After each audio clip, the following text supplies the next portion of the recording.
యెషయా 49వ అధ్యాయం 16వ వచనం. చూడుము, నా అరచేతుల మీదనే నిన్ను చెక్కియున్నాను. ఈ వాక్యాన్ని బట్టి చూడగలిగితే దేవుడు అరచేతి మీద మల్లను చెక్కి ఉంటున్నాను అని మనకిక్కడ చెప్పబడుతూ ఉంటున్నది. మీరు ఒకసారి మీరు అరచేతిని మీరు చూచుకోనండి.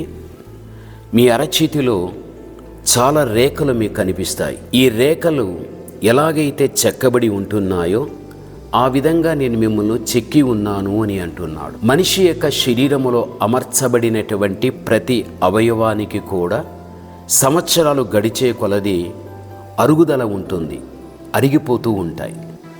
అయితే ఒక యంత్రములాగా పనిచేసేటువంటి ఈ రెండు చేతుల్లో చెక్కబడిన రేఖలు మాత్రం ఎంత పనిచేసినప్పటికీ కూడా రేఖలు అరిగిపోవు.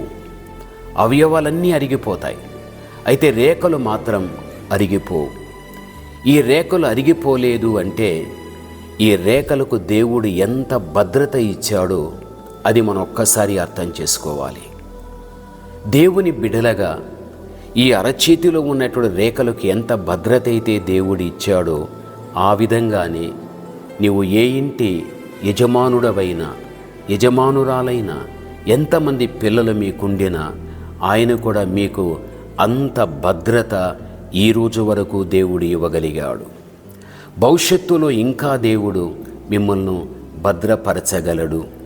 దేవుని వాగ్దానం, నా అరచేతిలో నేను మిమ్మలను చెక్కుకున్నాను. వీటికి ఎంత భద్రతో దేవుడు కూడా మీకు అంత భద్రత ఇచ్చి కాపాడువాడై ఉంటున్నాడు.